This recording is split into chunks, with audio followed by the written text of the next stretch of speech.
Hey guys, so in today's video I will be showing you how to get this flawless foundation application. I've been getting a lot of requests on how I get a flawless application, so let me take you step by step on how I achieve this look.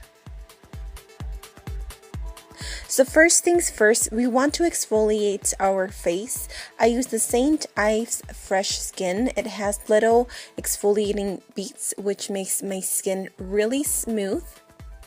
Then I go in with my Biore cleansing. It's the pore unclogging scrub. I love this stuff. It completely unclogs your pores. We want to start with a clear canvas to have a very free and smooth skin. Then I'm going to take my moisturizer. This is the one that I've been using for a long time. It's the St. Ives moisturizer and it contains collagen and it smells so good.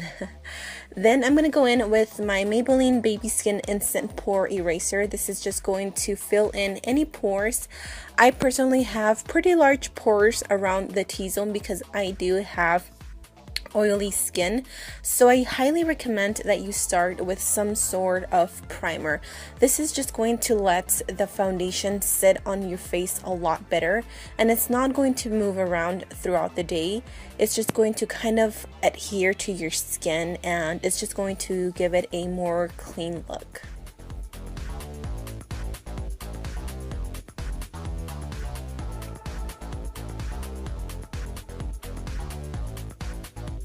The next step is to apply our foundation. This is the L'Oreal Lift Blur, and then you can take a sponge. My preference is the Beauty Blender. As you can see, it is very damp and it's very bouncy. If you don't want to spend $20, you can use this one right here. It's by Real Techniques. It's pretty much the same thing as you can see here. The Beauty Blender is a little bit more bouncy versus the Real Techniques one. So I'm just going to take my Beauty Blender and I'm going to dab it all over my face, doing that like bouncing motion. And as you can see, I am having a little bit of a breakout. I have a little pimple here that does not want to go away. But this is why we are going through these steps, so we can cover up any blemishes that we may have. So just stipple it on your face because this is going to be the most perfect way of achieving a flawless look, because it's not going to leave us with any streaks from any foundation brushes or anything like that. Also make sure that you moisten your Beauty Blender before. That way it can absorb any extra products that you may have accidentally added.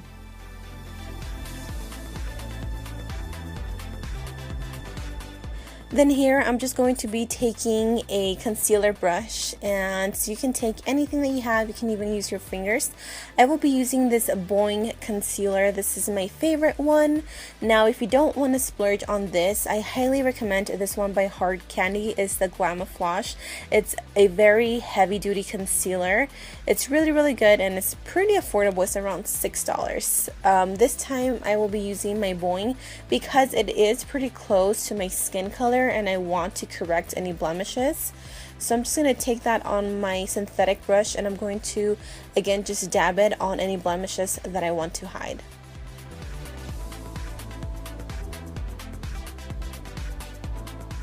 Then I'm going to go back with my Beauty Blender and make sure that I pretty much put everything back in place and I blend away any harsh lines because we don't want any obvious lines.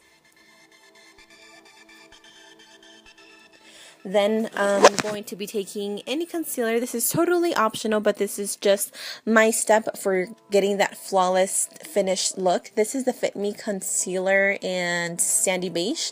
Now I'm not going to be taking too much this time. It's optional how much you want to take, but I am going for just a natural-ish type of finish. Then again, taking my Beauty Blender and blending everything away.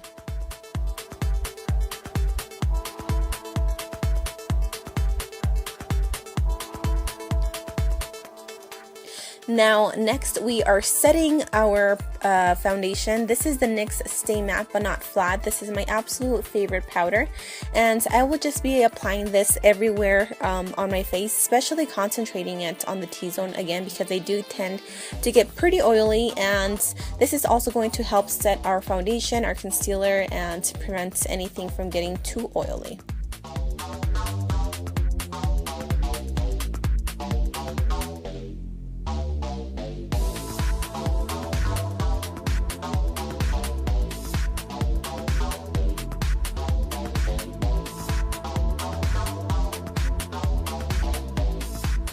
And the last step is to apply a setting powder. This is the Urban Decay.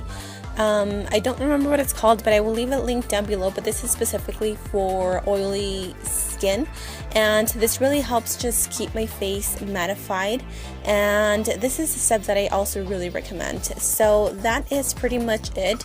This is how my face looks after I've applied all these steps. I hope you guys enjoy it. If you did, don't forget to give it a thumbs up. Also, don't forget to subscribe to my channel so you can stay updated with all my videos. Thank you guys so much for watching, and I'll see you in my next video. Bye!